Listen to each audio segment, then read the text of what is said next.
Before starting, I have an announcement. Is there in the room the Loïc or Ortola? The presenter of next next session. Is he there in room? No? He's the one after this. One after this. This is next time. Yeah, okay. The second next. The presenter, please contact Mr. Ida, is a work guy, to put your present material to the present data to the Mr. Ida.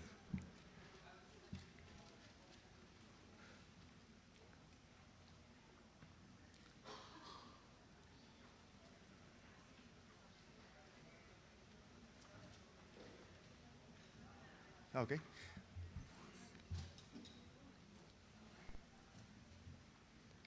This is time to start. After the coffee time, the next session is titled Open Source Street Addresses by Mr. Doug Rinckes from Google. Can we make it full screen? How? You do it. And can you make it full screen? Doug, please use your mic on the hand. Yes. Hurry up, sit down. Go and bring your friends.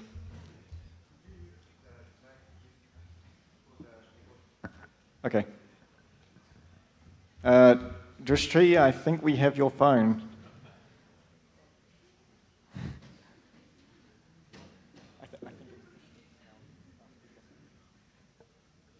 Okay, cool. I'm going to start now because I've actually got quite a lot to get through, and I'm going to try not to just talk really fast because I'm told that's what I do when I'm nervous, so it's probably going to happen. My name's Doug Rinckes. I work for the Google in Switzerland, and I'm the lead of an open source project to generate street addresses. Lack of street addresses is a really big problem, and it's a problem in some very surprising areas. And I kind of collect interesting use cases for why street addresses are valuable, and I heard a really good one yesterday about FGM in Tanzania. So girls who are trying to escape the risk or the threat of FGM want to make their way to a safe house. Now, the girls don't have access to maps, but even if they did, that wouldn't necessarily help them because the safe house doesn't have an address. So to find their way there, they have to ask people for directions. And these may be in sort of like the next village over where they're not familiar with either the village or the people there. And that means that there's a serious risk that they will find people who disagree with what the safe house is doing and who take them back to the community where they're at risk. And this is just one example of why the lack of street addresses, hurts people. So I'm hoping that maybe we can do something that's really positive. This is my dad, the one on the right. He worked as a land surveyor in New Zealand. And he worked for the Department of Lands and Survey, which, among other things, was responsible for producing the maps. And so growing up, we always had maps. Like, we had all the maps. We had hiking maps and touring maps and street maps. And in fact, it's 17 years since I lived in New Zealand, but I still have street maps. And what I found really strange was when I asked people, where are you? They always gave me directions. You know, they was like, oh, you go past the sports ground, and then you turn right after the park, and then you drive down there, and we're the third house on the left. I'm like, no, just give me your address, because I can find your address, because I have a map. And I assumed everywhere was like that. And it turns out that I was hopelessly optimistic, because what I found is that this is a World Bank estimate from a couple of years ago, is that more than half of the world's urban population live on an unnamed street. So it's kind of ironic bringing that up here in Japan, because in Japan, a lot of streets are unnamed. So I'm also assuming they corrected for that. But, you know, my reaction when I saw this was, what? It's 2017, people. How can there still be unnamed roads? What's going on? And the reason is that in a lot of places, there is just no history of roads being named. It's not a thing. In places where it is a thing, you run into local authorities don't want to name roads because that grants them an official recognition. And in places where there's like informal settlements, that's not always desired. And in other places, they would like to name their roads. But this turns out to actually be an expensive thing to do. So World Bank actually funded a bunch of street mapping and naming projects throughout the world, and they came up with a baseline figure of about $7 per building if you're going to do an urban area. Now, the reason that's a big problem is that these get given to postal services to do, and postal services in countries that don't have addresses have no money because nobody is buying stamps, right? Because who are you going to send something to? What are you going to write on the envelope? So I sort of saw this number, and then I was interested to say, okay, so what's the situation on maps? So I did some analysis of the OSM data using the GeoFabric files, and just over half of all the apparently road or vehicle accessible roads in OSM are unnamed. So if it does have a name, we don't have it. If it doesn't have a name and you live on it, you don't have an address. So then I was interested in, like, so how is this distributed? Like, is this just evenly distributed throughout the world? Like, all the cities are really well named and it's just rural areas? And obviously that was hopelessly optimistic as well. So the blue countries are good. The dark blue countries are great. You'll notice that there are like 4 dark blue countries, I think 5. Denmark, Netherlands, Belgium, Australia, and New Zealand, and, oh, sorry, Chile, and New Zealand wins, by the way. So they have more than 3/4 of their road network is named. The light blue countries is more than half, and then you have like everywhere else. Turns out there's only about 35 countries where more than half of their road network is named, and there's 46 countries that have less than 10% of their road network named. Okay, and yeah, so do not adjust your map. There is a problem with reality. Community mapping can make marginal improvements on this. Like, they can help to collect the names that are not in the database. But if the roads really don't have names, community mapping isn't going to help. And in fact, over time, the situation is not improving. In most countries, road kilometers are being added faster than names. Because I did a similar analysis 2 years ago on the data, so I know how countries have changed. So this isn't a data problem, it's a reality problem. Having a road network mapped without names is nice, but it's the difference between pretty and useful. You could use it to get turn-by-turn directions, that's true, but it's not actually all that useful because you can't express your destination. So what do people use if they don't have addresses? Well, they use what they gave me in New Zealand, right? They have directions. So these are my 2 favorite addresses, right? Near the old bus stop, India. Okay, doesn't really help. I love that one because if it was near the bus stop, that at least narrows it down a little.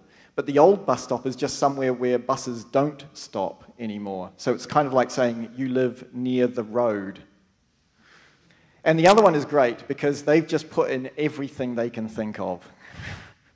They're covering all the bases. But the problems with these from a data point of view is you can't geocode them. So you can't use them to search. You can't use them as a destination. You can't navigate to them. And because you can't geocode them, you can't use them for any data analysis purposes. And I have 2 examples of this. So this is my first example, obviously. During the 1800s, London had a lot of cholera outbreaks. About every 5 to 8 years, this was pretty normal. And this is before germ theory, so no one really understood how cholera spread. There's one doctor who had a theory that it was spread somehow by water supplies, and he turned out to be right. And he produced this map. And this map is basically the location of all the deaths during one cholera outbreak. And he was able to determine that the deaths clearly clustered around one water supply, one pump, and I have no idea if there you go, there the pointers there, the Broad Street pump. And not actually as a result of this map, but the pump had been disabled, and so the cholera outbreak stopped. So not only was he able to determine the rough cluster around the water supply, he was also able to look at anomalies. And there are two really interesting anomalies. There was a workhouse and a brewery, and nobody died in either of those places. And it turned out the workhouse had its own water supply. And the brewery, everybody drank beer, which had been made, yay, from boiling the water. So their water was safe, even though they took it from the same supply. And most people go, oh, this is amazing. Look at the conclusions he drew about disease from this map, and, blah, blah, blah. Germ theory, fabulous. And I look at it and go, hey, all these people had addresses. How cool is that? And also, nobody cared about data privacy because he was able to get them. But this kind of analysis, this is like 160 years old. This kind of analysis is still done today. Doing things like tracking vaccination compliance, anti-malaria programs. You want to be able to know where people are. You need to be able to send health workers out into the field to individual residences. And to do that, you really want addresses. And the problem is that where you want to do these programs, nobody has one. So this is my second example. This is present day. This is a neighborhood called Cidadela in Cape Verde. And this is a pretty accurate map. The street names are not missing. They just don't have any. And this is actually a pretty wealthy neighborhood. This is like, big houses, everybody's got cars. This is like, these are well-off people. This is not a slum, right? This is like a well-off place. And the kind of addresses that they have here is, when you ask someone where they live, they will tell you they live in the blue house near the yellow house. And I visited Cape Verde, and I was talking to a guy who does pizza delivery. And there's two things you've got to know. People eat pizza in the evening, and there are no streetlights. So just like at night, all cats are black, so are the houses. And so how do you find the blue house near the yellow house? So what happens is that pizza delivery takes a really long time because the scooter driver has to ride up and down roads trying to find yellow houses, calling you, beeping their horn, saying, am I getting closer? And your pizza arrives and it's an hour late and it's cold. And what happens is you don't pay for it. And so he goes away again. And so this is a huge problem for, especially food delivery businesses, because they go through all the expense, and in fact it's even an increased expense because delivery takes like a long time, and they don't get any money. So if they could solve this, they would deliver faster, they would earn more revenue, they could employ more people, and his business could grow. And in fact, the guy running it said to me, if you can do something about this, you will never pay for pizza in Cape Verde, which, would be great, except I live in Switzerland. So, our project to do something about this lack of addresses and also get me a lifetime of free pizza is called Plus Codes. And when we started off, we came up with 3 simple principles of what we wanted to achieve. And here they are. So addresses should be free. They should be free to obtain, and they should be free to resolve, to look up to geocode. Okay? I don't have any interest in owning people's addresses, and Google doesn't have any interest in owning people's addresses, and if they did, I wouldn't be doing this. All the software should also be free, so it's all open sourced. As I tell people, you can use it for any purpose whatsoever, and in fact, we can't even stop you. The second one is we don't want to be exclusionary. So not everybody in the world has a smartphone, and not everybody in the world has access to data, even if they have a smartphone. So in Kenya, I visited Kenya, walked around, and you ask people, hey, do you have a phone? And a lot of them are like, yes. Do you have maps on your phone? And they're like, I don't know. And you get them to start it, and the first thing you get is, like the welcome screen, because they have never run it. So our sort of like thing about that is, because our solution is just based on a grid, this is actually something you can just print on paper. So you can print it on paper, you can hand it out to people. You can print a sign, you can have it at a bus stop. So when you get off the bus, I can look for the address, and I can go, oh, it's there, and then I can find my way to it. And lastly, not everything is near a road. So I know a lot of the mapping organizations are sort of convinced about roads, because all we want to do is do turn-by-turn directions in people's cars. But it turns out that not everything is a road, and not everything is near a road. So why shouldn't your favorite park bench have an address? Or why shouldn't each individual wind turbine in a wind farm have an address so that they can send an engineer out to the right one efficiently? So our whole solution is, we don't want to depend on map data. We want to be able to produce an address for an arbitrary location. So latitude and longitude is kind of the starting point for everyone at this point. And the nice thing about latitude and longitude is it exists everywhere, and it's relatively easy to find out, and it's easy for computers to deal with, but it sucks ass for people. It's long, it's numbers, it's intimidating, it's got decimal places, they can be signed. If you get them in the wrong order, you will be going on an adventure. So we're based on it, but we try really hard not to look like it. So we do an encoding of it basically to just reduce the length. And we end up with a code like this. And we call this a global code because it's globally unique. This basically is just that lat long. You can go back and forth. And it's just a simple algorithm. It's like an offline conversion. But it's still pretty long. And it still looks like you hit your head on the keyboard, and it's way ugly. And it doesn't even look like an address, and that's bad, because people understand the concept of an address, and this does not look like one. So we wanted to sort of like combine it with local information, because people do know where they live. They do know the name of their town or their village or their suburb. So can anybody who doesn't actually live here tell me where we are now? This is the audience participation moment. You're supposed to shout something.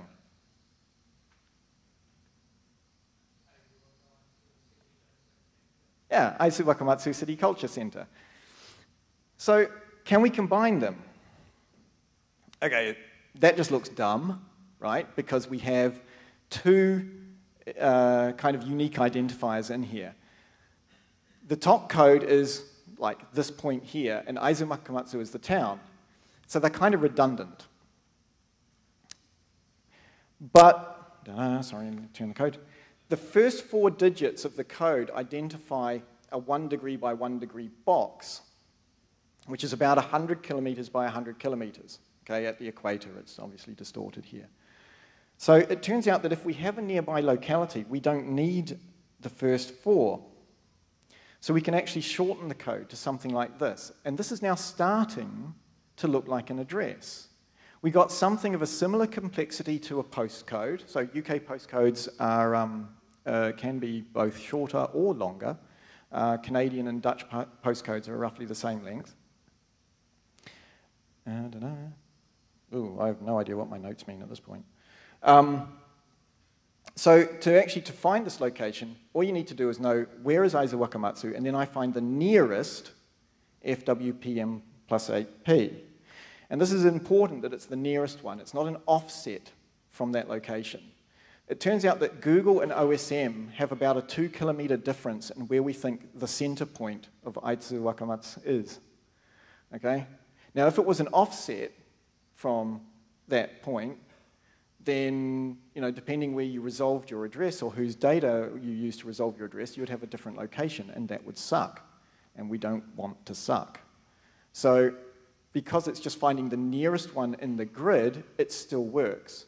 There can actually be a really big difference. Like if Google and OSM placed Aizawakamats 10 kilometers away from each other, the address resolution would still work. It would still resolve to the same place.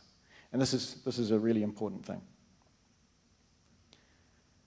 And you actually end up something that you could write on an envelope. And this is actually really nice, okay? Because postal services in countries that don't have addresses have like no money because they can't do anything. So I could write this on an envelope and post it from New Zealand. And the nice thing is that New Zealand Post don't have to know what that code means. And the International Sorting Center in Japan don't need to know what that code means. And nobody needs to know what that code means until it gets to the local sorting office. And the reason this is nice is it means you can roll something like this out, if you're a postal service, on a regional basis. You don't have to try and do it in your whole country, and you don't have to try and negotiate with every other postal service in the world to say, hey, if people write this crazy thing on an envelope, this is how you figure out whether it's supposed to come to us. So after visiting Cape Verde, so I went there to talk with their postal service, and they will accept the codes like this. And when I got back, we tested it by sending a whole bunch of mail from Zurich. And obviously, Swiss Post have no idea what this code means, right? And everything got delivered. So the good news, and wow, I'm early, is you can help. Because it's open source, what we want to do is basically encourage people with apps and APIs to display these kinds of addresses, to generate and display these kinds of addresses to users where you don't have something better. And by better, I'm not talking about 18 digits of lat long. What I mean is like you just don't have a good address. Like your best address is near the old bus stop, India. Or an example is, the Nairobi school. Nairobi. That's not a really useful address. Because the other organizations I'm talking to are NGOs, and they need a solution that works across multiple platforms. It's like, it'd be nice if it works on Google Maps, and it's nice if it's in OSM data, but it's great if it's in everything. Because they have users who use all sorts of different platforms, and OSM is key because they need to be able to download data and use apps in the field where they don't have network access. So this is why it's really important that I'm talking to you. Yeah, that's it. We have like 7 minutes for questions. There's a Birds of a Feather session at 4:30 if you want to ask me about the algorithm or any further details. There's a resources slide here, which I guess will be on the presentation when it gets published. So we have a demo website. All the code is in GitHub. We have a public discussion group, and we have an email address to contact the team, which usually means me. So thank you very much.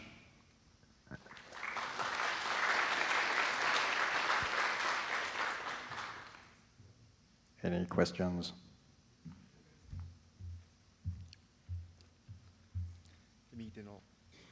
There's one.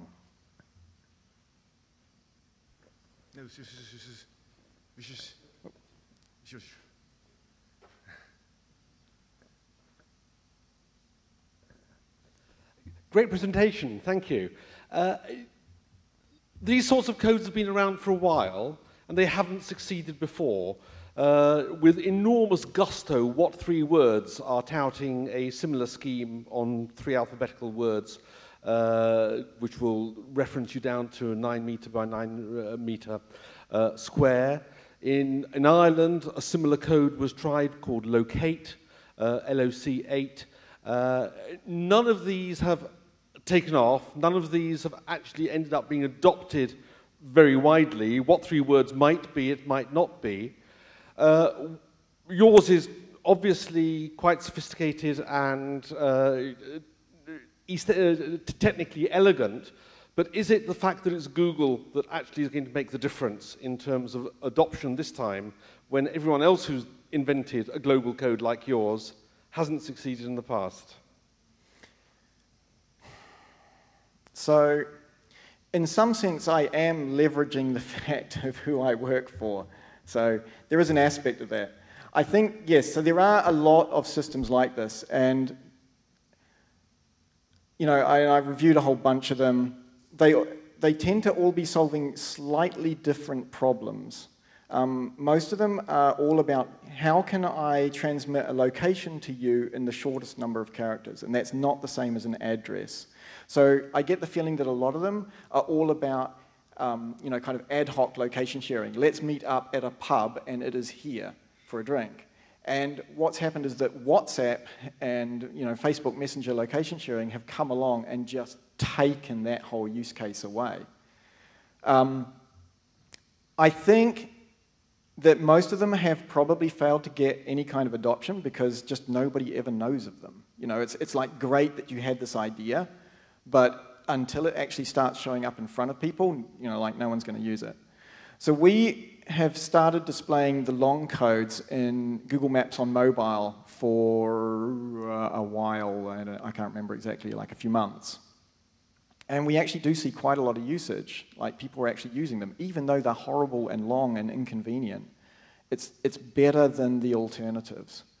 So, but I don't want this to just be like, oh, there is this Google thing, right? It needs to work across platform, because at the point where you say, here is my address, oh, and by the way, you must go to this website to be able to use it, then it's like fail.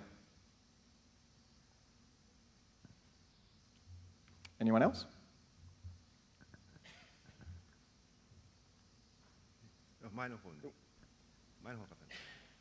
I have just a simple question. I tested your test. I am very in favor of your approach, and I know there are many others, but this one is somehow open source, and it's hierarchically, I think. So it's hierarchical. It has some hierarchy implicit one, which is the main difference to what3 whatever. My question is just, I got an M as the last character for Aizu Wakamatsu.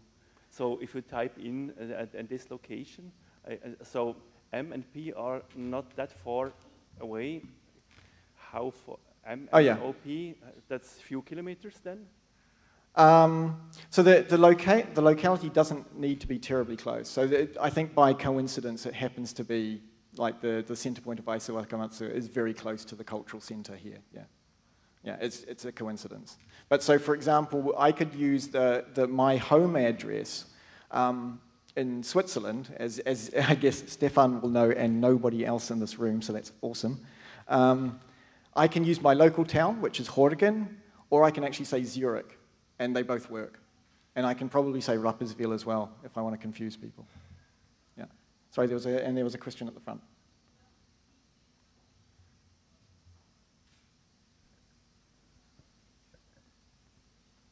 Okay, so at first you talked about the simple approach, which is just encoding the lat long into the code, and then since it's not really usable for humans, you take some part, drop some part, and augment it with the locality. But at this point, you lose the ability to just decode from the,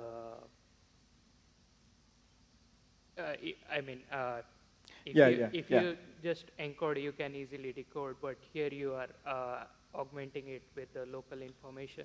Yeah. And then you need to, again, back it up by some lookup table. Yeah, so I have kind of two responses to that. One is that it will still work offline if you are physically near Aizu Wakamatsu. So for example, if I just want to use the shortcode and I happen to be physically in the town, I can just use the shortcode and it will use my current location or, depending on your implementation, the center of your map as the locality, right? So that can still work. My second response is, remember the problem I'm trying to solve. I'm trying to solve the lack of street addresses, okay? You can't resolve my street address without augmenting it with extra data. And this isn't, like, I'm not making things worse. Yeah? Certainly, yes. Thank you. Yeah. What is the significance of the plus and the Oh, nothing. that section? Okay, so the plus is added there for a couple of reasons. One is to just break it up. It's like a space in a telephone number, right? It's, where do you live? I live at FWPM plus 8P, okay? It just breaks up the speaking. The other reason it's there is because, okay, is actually one of the things that is clearly different between this and a lot of the other systems like GeoHash or GeoHash36 or Maidenhead Locator is, I work at Google. People type stuff into the search box, and we have to figure out what it is. Now, if the plus wasn't there, it's just 6 letters and numbers, and it could be anything. But because the plus is there, we can just apply a regex to it, and we can go, oh, right, yeah, this is an open location, or this is a plus code, throw it to the decoder, and I know what you're asking for is a location. So it's just to help distinguish it from like somebody's PIN number that they mistakenly typed, or just a UK postal code where they forgot to type the space, or a Canadian postal code or something like that. Yeah, just to tell what it is. Yeah, it's time. Sorry. One more, go on. One more. One more. One more. Wow. I'm not actually Swiss, so I'm allowed to break rules. Yeah, one small question. You now have an address, but what's the name of the street? Sorry? What is the name of the street? What is the name of the street? I don't know. Streets don't have names. Yes. This is the problem, is the street, there is no name for the street. We did actually kick around for about 30 seconds the idea of we could just name all the roads on Google Maps, and maybe people would start using them, right? Because I think every town would be improved with a Doug Rinckes street. But, obviously that's not something you really want to do. And the issue is that, in a lot of places, streets, actually, there's no official name and there's no unofficial name. There is no name for the street. We're not trying to solve that problem, because that's something that, local organizations and communities need to do. The problem with that is it takes a very long time and it costs a lot of money. But, what we want to say is like, hey, if you live in an area which doesn't have street names, you can use this. When the government names all your streets, you can stop using this. But, like, right now, you have a way to tell someone where your house is, like an ambulance, which would be pretty cool. Okay, thanks. Thank you very much.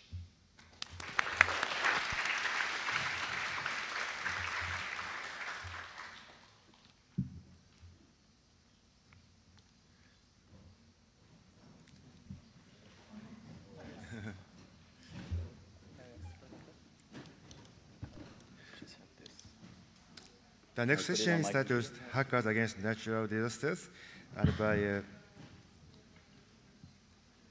Gael, Musquet, and Loïc, Austria, to OpenStreetMap.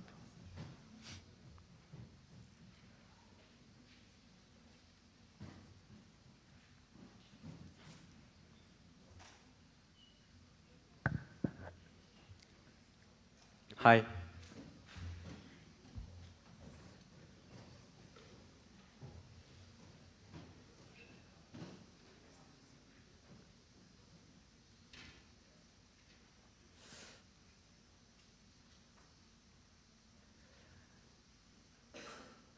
Today is March 21st, 2017. It's just starting as any other day for you. You wake up in the morning, you have breakfast with your family, you take your kids to school, and you drive yourself to work. 9 a.m., on your way to the coffee machine, you found yourself thrown off your feet on the ground. The earth is shaking. You see things floating all over the place. Coffee mugs, papers, people. You run and crawl yourself under a table to find shelter.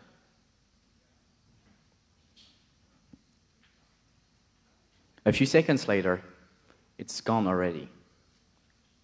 The first thing you do, even though you're in shock, is try to see if your colleagues are okay. You've just went through Your first earthquake. Your second thought goes obviously to your family. Are they okay? Is someone taking care of them? Are they safe? As I said, you're in shock. You're in shock, so you can't think straight. There's blood rushing up your head, your heart is pounding, and you can hear the government alerting systems screaming some words. You can just make sense out of it. You can hear one word very distinctly. It says tsunami. A tsunami alert is given, and you have 9 minutes. What would you do?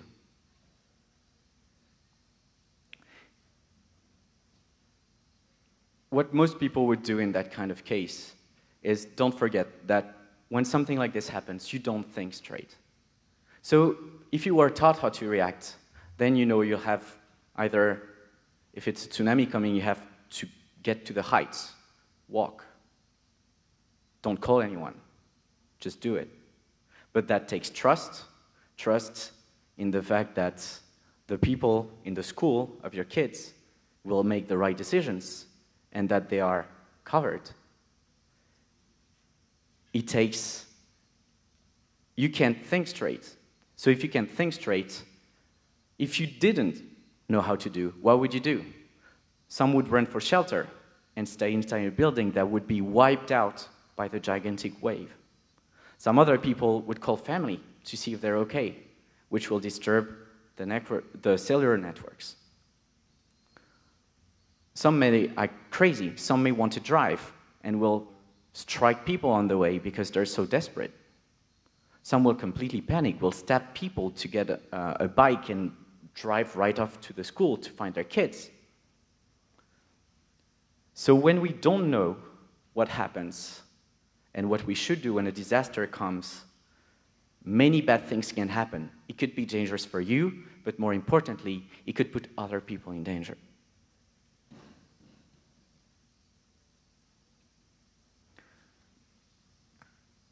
Those are very interesting numbers. There's over 250 million people affected by natural disasters every single year. The UNESCO in 2010 set one of its main goals to prepare more for natural disasters and to be able to hopefully attenuate some of its effects.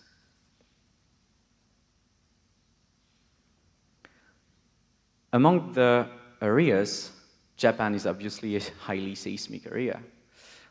Caribbean is also a very dangerous area, but there's a big difference. So Caribbean, it's basically between 4 plates. So there's subduction, friction. The UNESCO and 48 other countries developed an exercise called Carib Wave. What Carib Wave is, it's a specification, all right? It's a piece of paper that is given annually for an exercise. Its sole purpose, it's acting as a toolkit for cities to try and begin exercising, to test their safety equipment and directions, and to see how people react. So this is great. What's the problem with that? Carib Wave is just a piece of paper. And it will stay in the corner of a table unless government takes actions and decides to actually move their local communities into doing something about it. Problem is they don't.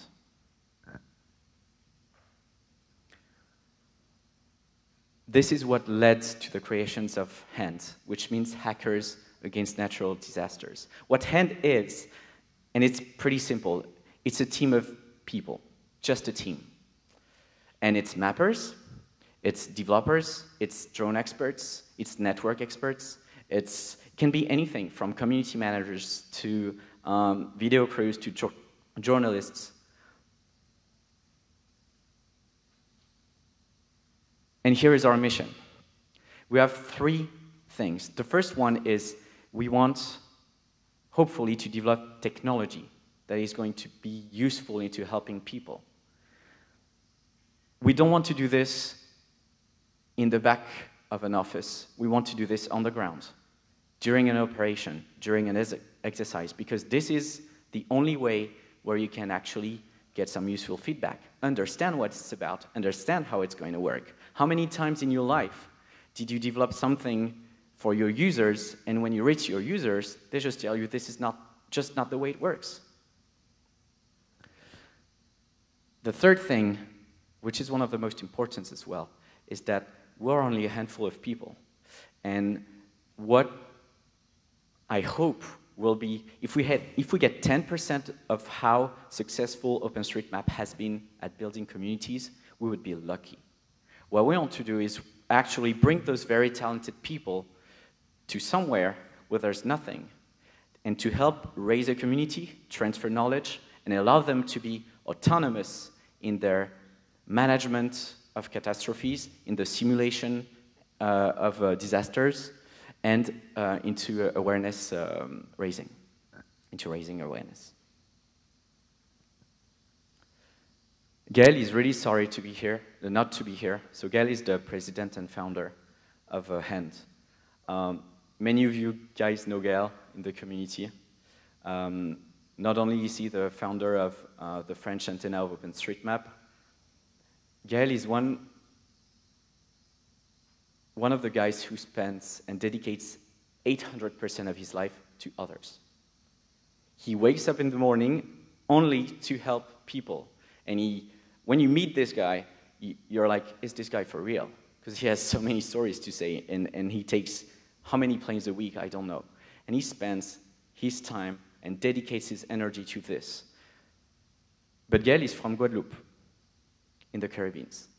And when he heard, and when he learned about how dangerous of an area he was living in, and when he understood that 99% of the population in Guadeloupe doesn't even know there is a slight risk, then he wanted to get involved.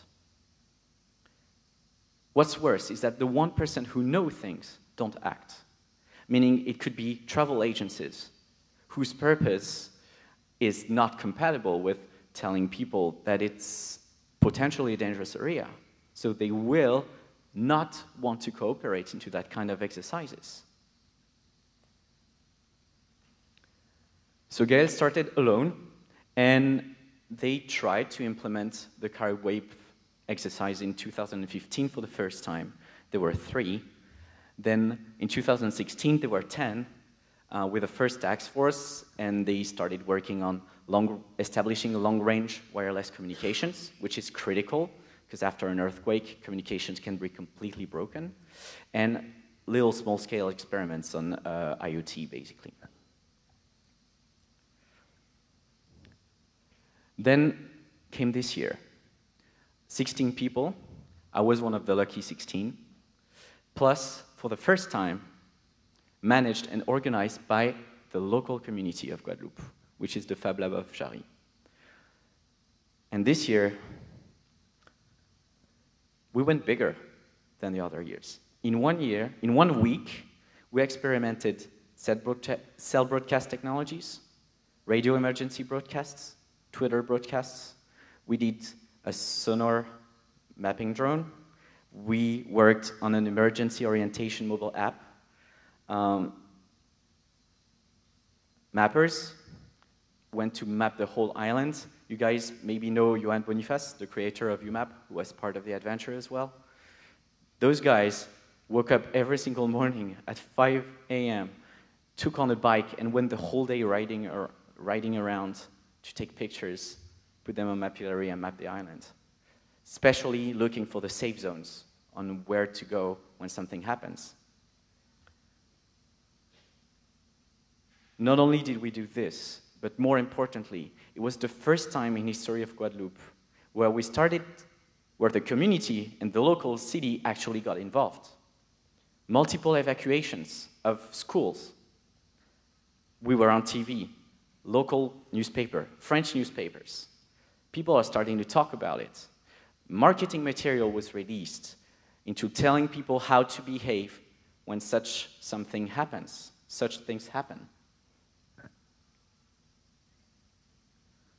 So in 3 years, Hand went from a small sparkle of one guy in his corner to an actual organized task force. We went from a country where 99% of the population didn't know there was any risk at all, to schools actually taking on the challenge of experimenting and raising awareness in their community, and to actually transferring the management of all this to a local community that will be able to handle it from here. So what's next? Well, there's a lot more use cases than just earthquakes.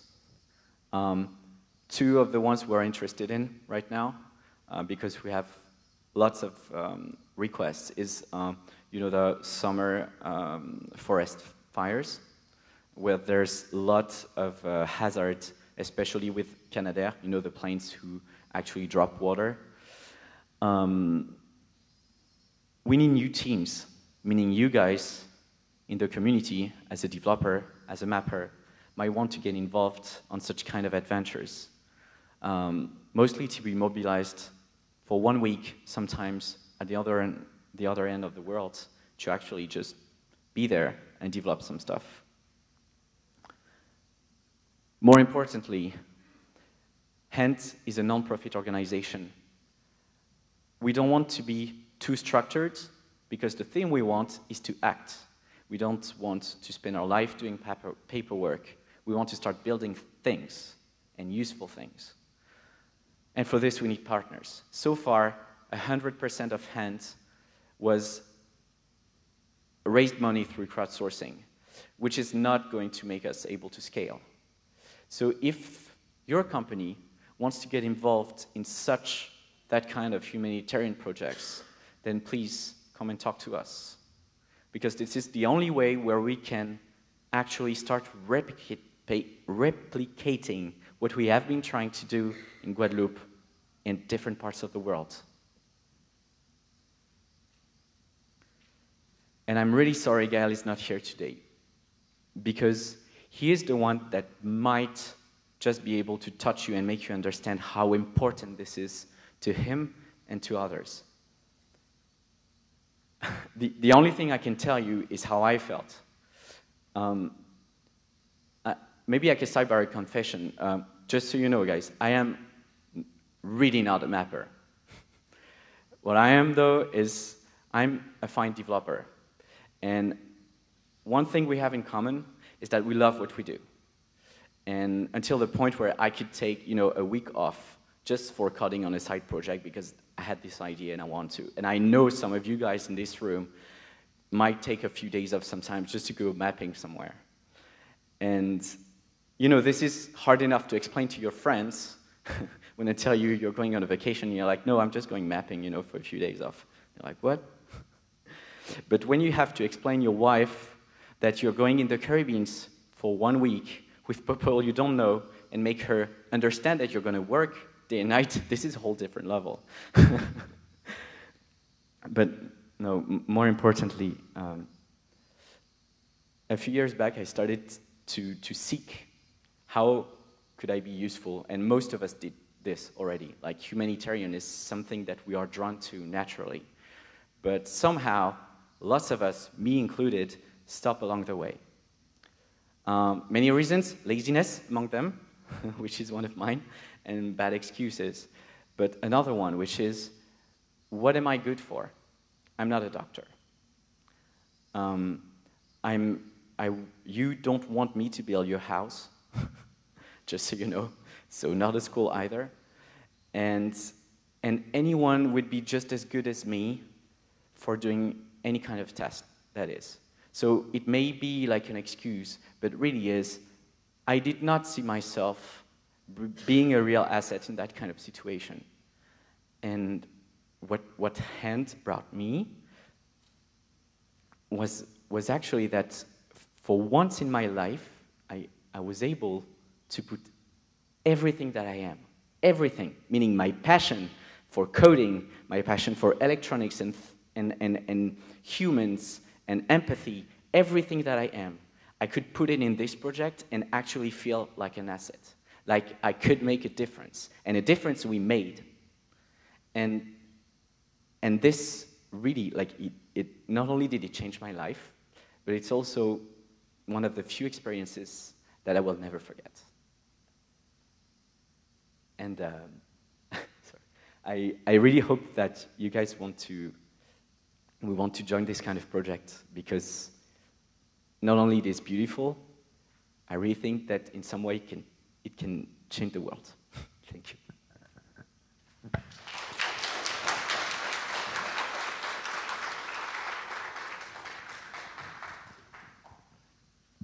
Thank you very much. And any questions?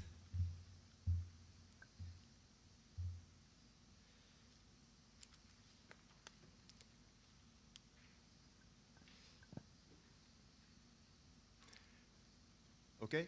Oh, I think I'll. Wait, please use mic. Thank you. Can you tell us more about how you would approach the fire hazard that you mentioned earlier?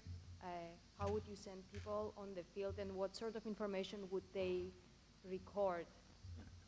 So for the forest fire thing, so it's a thing that we have going on with the firefighters of southern France, and basically one of the challenges for them is that the planes, they have to act fast, all right? So they need to do round trips between a lake and the forest to drop the water. Problem is, on the lake, you have boats, you have people who are swimming, and basically planes today don't have any way of talking with the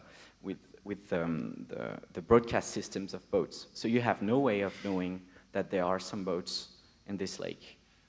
So, so basically this is a real danger for them, and Canadair are known to be some of the most dangerous like plane flights.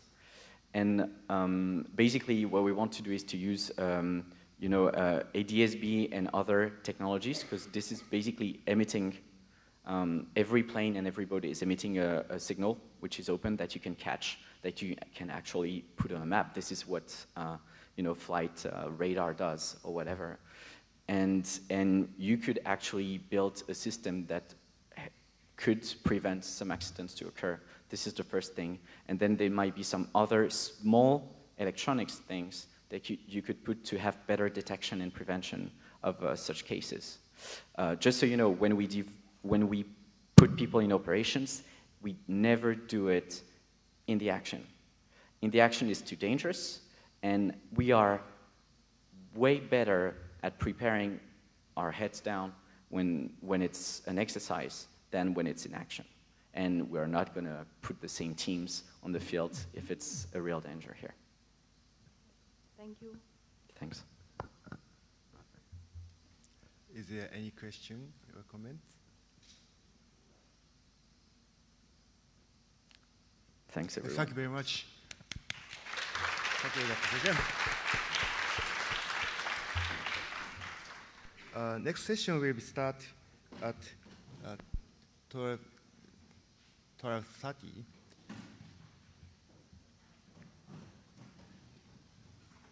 And I'd like to put a caution for the audience. Please don't bring the drinks and food in this room. They're prohibited drinking. Sorry.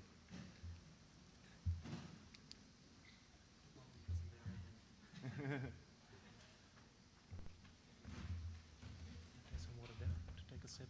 Okay. Yeah.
time.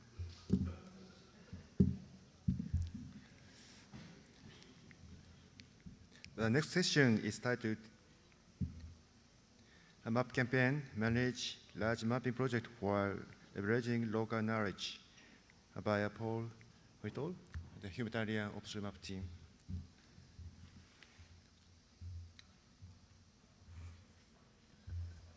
Yes. Okay. Hello, everybody. So, my name is Paul Uithol. I work with the humanitarian OpenStreetMap team as our director of community products, which basically means that I'm in charge of all our field products, which is an amazing job. And I wanted to tell you a bit more today about some of the work HUD does in general, a bit more about specific field products and the workflow that we use in that, the different tools that we develop to support the work that we do, and finally a new tool that we're developing, MapCampaign, or, well, the name is still in flux. We're open to ideas, but I'll get to that later. That basically tries to tie together a lot of the existing tools that we have. So, first off, we've seen a number of images that sort of, visualize. This is a bit of an older one, but that visualize where mapping has happened in the world, where there's still gaps in the data. The graph of the mapping that HUD is doing is sort of like the inverse of the ones you've seen in other talks where data is still missing. So most of the areas we work, and this is, it also connects to, say, the previous talk.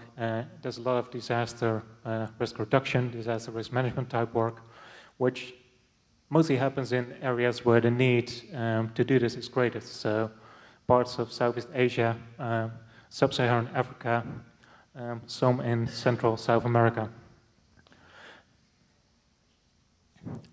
And a lot of this work is remote mapping, so it's people at home tracing buildings, roads, imagery.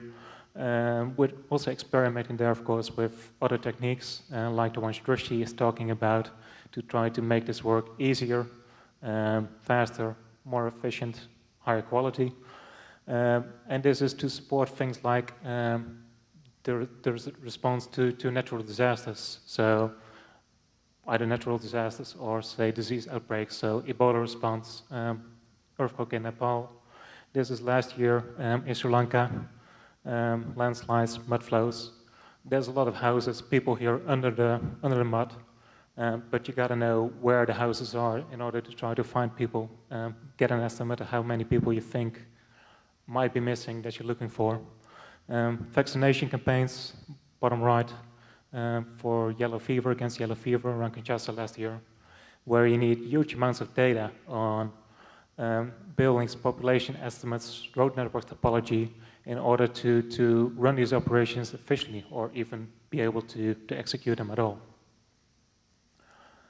On the other hand, there's also, say, more preemptive type mapping, where we're not actually doing, say, disaster response, but more either, say, disaster risk reduction preparedness, or making able that people can take preventive action. So we've been doing some huge remote mapping projects as of late, more in, say, the malaria elimination sector, let's say.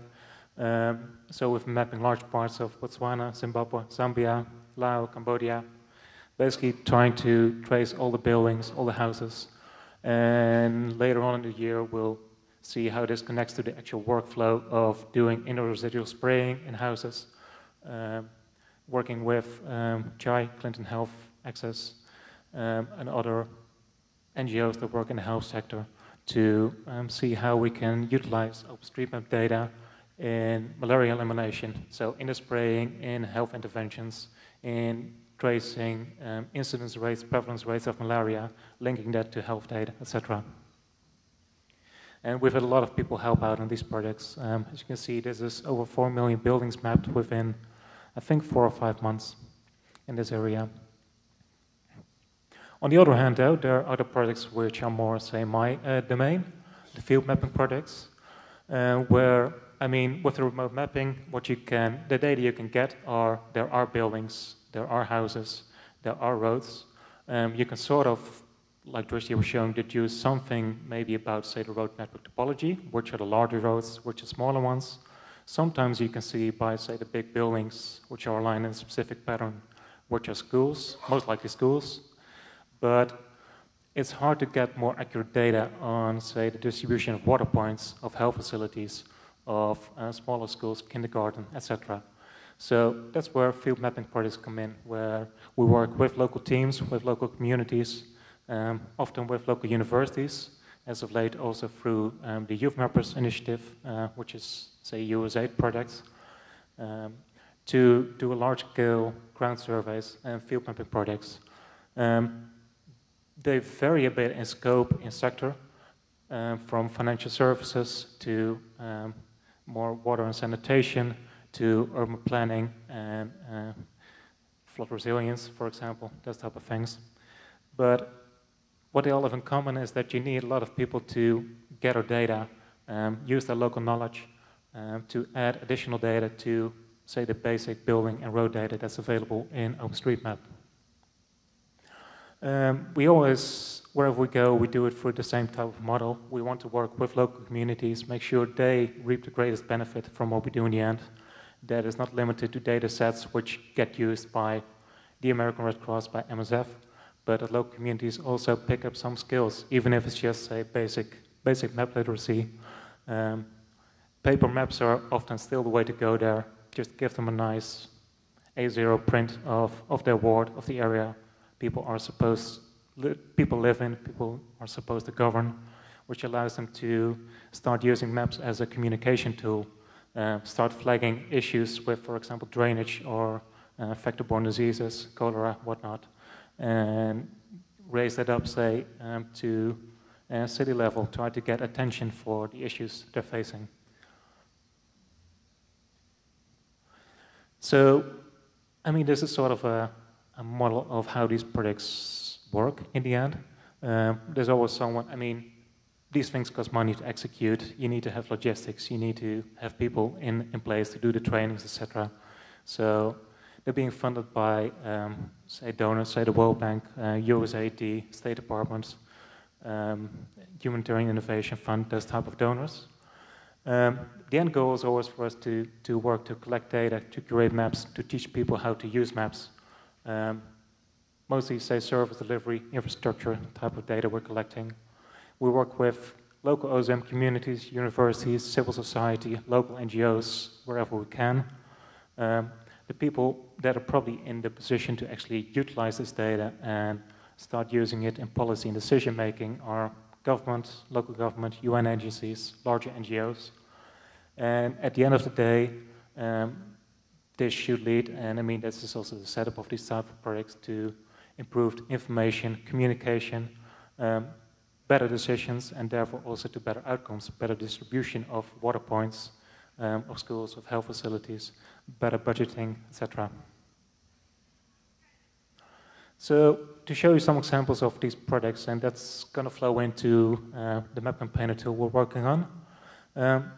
Some questions to keep in mind there is, I mean, it's something we're developing primarily, say, for the need we're perceiving on our own projects, but we're developing a tool for broad use. So it's something that we want everyone in the OpenStreetMap community to be able to use. So some questions for us there are, what does a typical mapping workflow look like, and not just on our projects, which are often quite centralized. So there's a project with a certain scope, certain budget, certain objectives that we need to hit.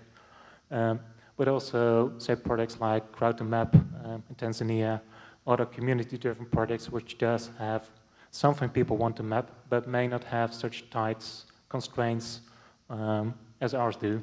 So what does a typical mapping workflow look like? What aspects of that are well-defined, supported in tooling at the moment? Where can we improve that?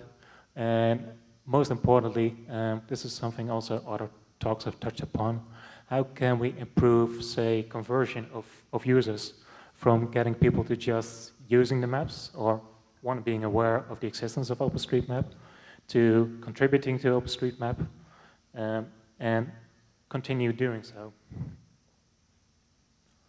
So one of the bigger ones is in Dar es Salaam, the largest city of Tanzania. Suffers from severe urban flooding caused by improper waste disposal. Floodplains are built up by slums. Waterways are constricted, and this leads to pretty bad flash flooding every year in the wet season. We're working there together with local communities, universities, to create maps of hazards of the flooding, say historic incidence rates, return, and these issues are getting worse as urbanization is on the rise, rapidly on the rise in Africa, across the continent, you could say. Over the course of the project, we mapped an area which is home to about 3.5 million people, most of the city of Dar es Salaam. If you look at OZEM now, it's very well mapped. All the buildings are there. Well, at least in the state they were as of 2015 when we took the drone imagery. It's a city that grows at 5–6% a year. So at the moment, we've just started a follow-up project to gather new data, update these maps, and start integrating these with urban planning documents in the city. Say overall characteristics of this project, it's an urban context, very densely built up, good network coverage, so you won't have a lack of internet there. Well, I mean, it's still difficult, but you can manage.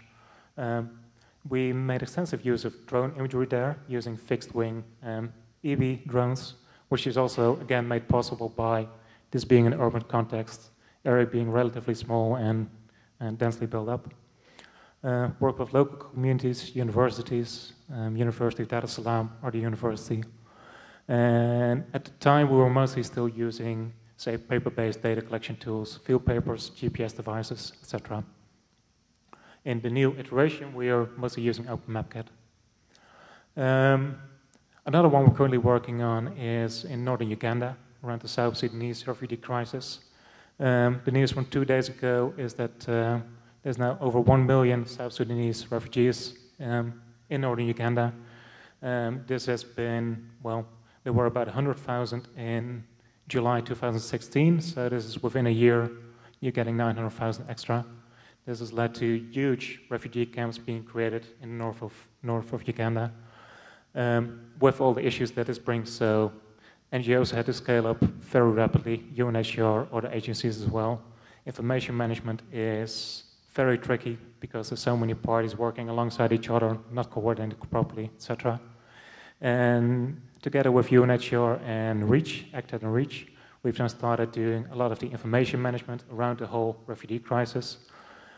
Using OpenStreetMap as basically the platform where we collect data and make sure people are aware of what other organizations are doing. So what used to happen a lot is that one organization digs latrines 50 meters further down the road, someone else puts a borehole into the ground, which means you can basically scrap both of them.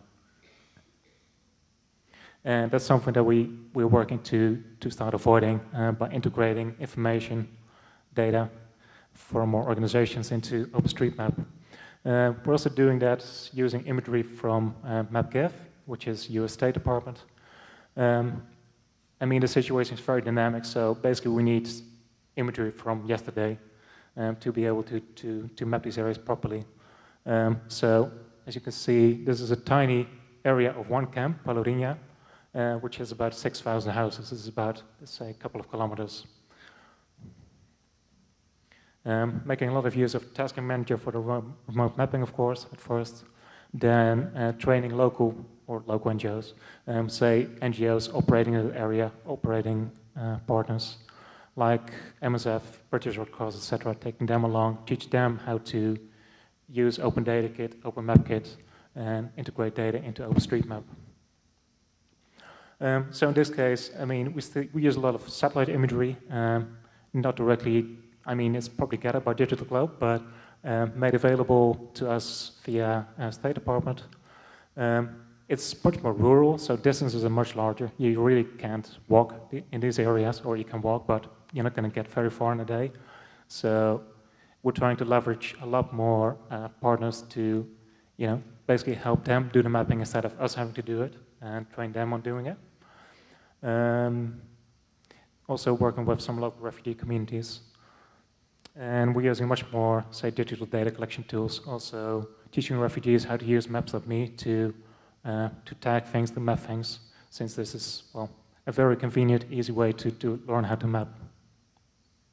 Last one there is Liberia. The image here is, what you can see is that the latest, say, urban planning document they have in one city, Zwedru, which is from somewhere in the 80s, at the onset of the civil war in Liberia. This is their idea of the current administrative boundaries of the city, while what we actually mapped is this, where this is basically, well, tiny part in the corner. Which means that basically they're ignoring a lot of people, not providing services to them, not making sure people have access to sanitation, to water, to schools, etc. In this case, also satellite imagery, but via USAID in this case. Mix of rural and remote areas, very hard to get connectivity, so we've been making a lot of use of POSM, Portable OpenStreetMap, which is basically OpenStreetMap in a little local box that you can use instead of the global instance, and then later sync data back up. Working with local government, civil society, teach them how to be utilizing OpenStreetMap and giving them, say, maps that they can use for urban planning service delivery. Using a lot of OpenMapKit, some field papers just for navigation. So those are a couple of projects. When we work on these projects, there's a lot of tech involved in the end, a lot of tools which may be obvious to some of the people here, but are really hard to get a hold of when you just start mapping. How does it fit together when you have OpenAreaMap, the tasking manager, the export tool? How does this all work? How does the whole process look like? So this is something where we perceived, say, a gap in our current tooling. So we started working on an application which purpose is basically to string along and tie together a lot of these tools. So what we decided to call, say, a mapping campaign is when you decide to collect geospatial data for a specific purpose in a specific area, and you need to limit yourself to, say, a certain number of features that you're gathering. Which leads us to sort of this model of what steps are involved in mapping, from determining the area of interest, data model, finding imagery, getting remote mapping if you need it, setting up data collection, collecting data, reviewing data, making sure everything's correct, and at the end of the day, hopefully you'll have a map or data that you can use to create a map, and people can start using to analyze the data, to start basing policy decision-making on. And of course, this doesn't end here. It feeds back into, and the world isn't static, so things keep changing. You will need to keep working to update these maps. When you combine this with all the tools that we're currently using, you get something like this. So there's tooling involved from OSM Analytics to the tasking manager to data collection tooling like OpenMapKit, field papers, maps.me, to OSM-Cha and other tools like OSM Lab that I just learned about yesterday for validation, to things like the OSM export tool and the HDX, Humanitarian Data Exchange, that we're now pushing data out to, and QGIS, where you can actually start making maps and using the data. So, for example, if you haven't seen it yet, OpenAreaMap, you can use it for hosting drone satellite imagery. It will give you TMS endpoints. Tasking Manager, which you can use to interest people in helping you map a certain area. So there's a lot of volunteers willing to help people out if you have a need for data in a certain area and you can describe a use case. Like this is one from Médecins Sans Frontières in Uganda. They need this data to be able to provide proper services in Bidibidi refugee camp, which is the largest refugee camp in the world now. And there's literally hundreds of people that can help if you're good at describing why this data is necessary for you to succeed in helping other people. OpenMapKit, data collection, OSM-Cha for error checking, and export tool. So there's a lot of different tooling involved, and we want to make it easier to make use of these. So that leads us to MapCampaign, which is the preliminary name, which has two objectives. One is to make it easier to inform and engage local communities that mapping is happening in a certain area. So, for example, if we also have a project currently in Turkey, Istanbul, and you want to, for example, there's already contributors, local community around. You want to inform them something is happening, request their help, and see if they can help you collect data. And on the other hand, facilitate and help managing these type of large-scale mapping campaigns. So this is how it looks, actually. It's currently in development. We're about, say, halfway through. I'll be, at the end of the presentation, there's a slide because we want to have more feedback, more input from the OpenStreetMap community on what your needs are and what you need this tool to do and how it should function, what use cases are being serviced at the moment, which ones we still need to integrate. But basically, you get an application where you can either choose to start a new mapping campaign or help out on an existing one. For example, well, there's a couple of example campaigns in here. Collect the cafes, the bars in Amsterdam. Collect the gas stations in Omaha. I don't know why Omaha. Banks in New York City, that type of thing.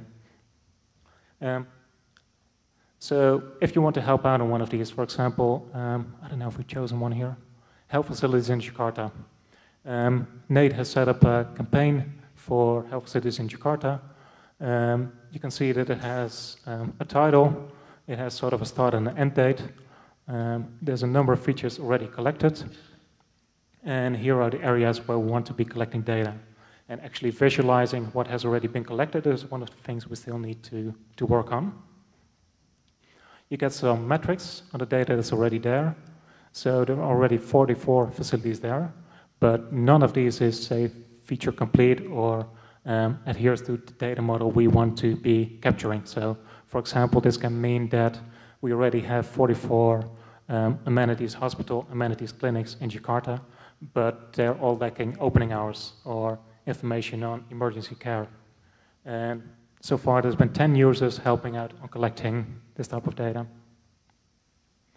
The bottom of the page, by the way, didn't explain, but at the last side is sort of an overview of the complete page, and the right side is sort of a cutout of that. We're also integrating error checking, so helping you understand why these 44 aren't complete yet. And what you can say here is that my colleague Nate set up this campaign. So for example, he wanted to have operator specified and health facility beds, so the amount of beds available at a health facility, and the phone number, opening hours, and these are not present yet. So that's basically information that you can only get by having people with local knowledge that are able to either visit there or can look at this information on the, I mean, maybe it's even on the website, I don't know. But at least if you can find other people with local knowledge that can help you collect this information. On the other hand, if you want to set up a campaign, there's a bunch of screens you need to get through. One of them is sending up to general, say the title. There's 4 screens there. General information, campaign, area of interest, remote mapping, and an advanced mode, which is basically just a big blob of text. On the general information, you have to specify what you're collecting. Just tell a bit about why you're doing this. You can also, well, I think what this checkbox does is we also intend to integrate more data collection tooling in it. So that, for example, we can directly serve forms for OpenMapKit from the map campaign. So people can actually connect to, use the URL from your mapping campaign to get forms and collect data. We've also been working with Ilya, Maps.me, to see if we can do push notifications in Maps.me. So, for example, we can actively request people in, say, Jakarta to help us collect health facilities for a certain purpose. So in this case, we've selected education facilities, sort of a preset, and it will tell you to, well, by default, it will ask you to collect name, amenity, ISCAT level, which is sort of an international standard for what type of education is being offered and capacity. But you can kick some out, pull some new ones in, whatever you want to collect. You can put in custom imagery if you want to, if you have another imagery source instead of the default OSM map. A couple of other things.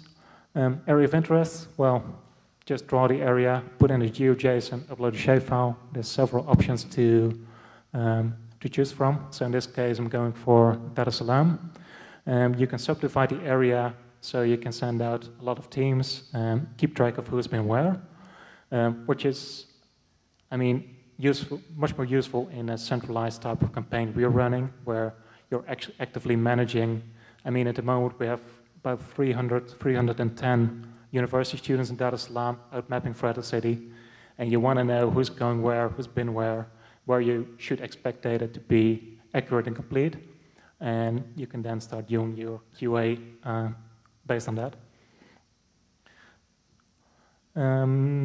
You can pull in data from Tasking Manager, see where remote mapping has already happened, hopefully get some more graphs through OSM Analytics, which allows you to sort of deduce what the age of the current data is, if you can expect a lot of change, if you should look for new imagery, pull in more remote mapping to update the situation.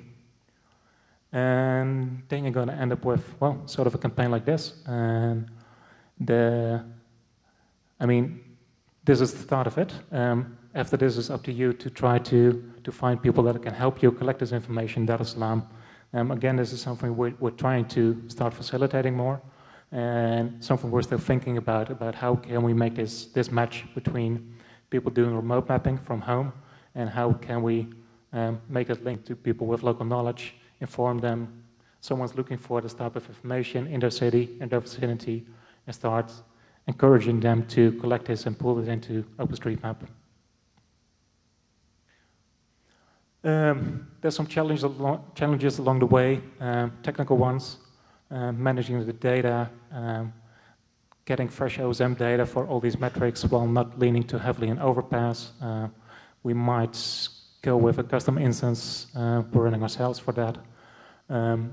Integrating sane, helpful error checking is quite difficult to get useful error messages. I mean, if you look at the list here, it's way too long. This needs to be shorter, more helpful, and also help you, for example, pull data into JOSM so you can fix a whole bunch of these things if there are similar errors and whatnot. So currently we have a development instance running at, it's accessible so everyone can try it. If you want to, please do. campaign/dev.hotosm.org/all.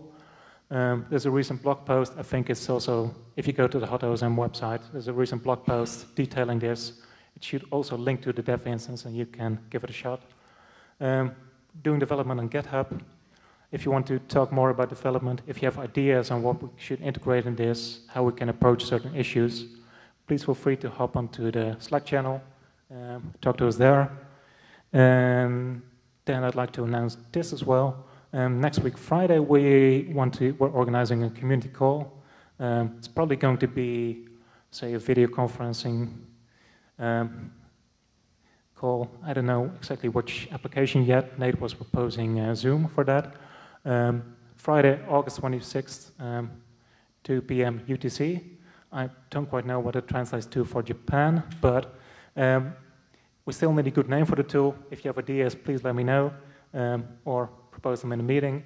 And basically, we'd like more input on how we still have a couple milestones in development left, and we'd like input on that. What are your suggestions? What would you like to see this tool do?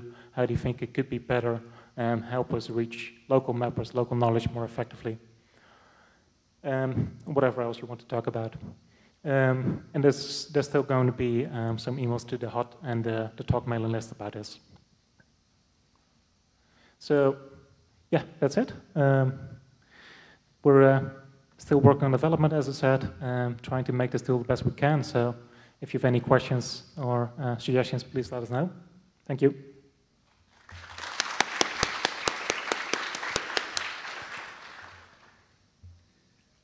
Are there any questions?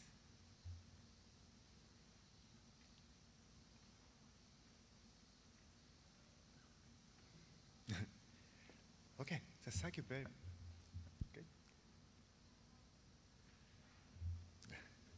Perfect. Thank you very much. And now we are in the lunchtime, and the session is resumed in the 2 p.m. here and the room.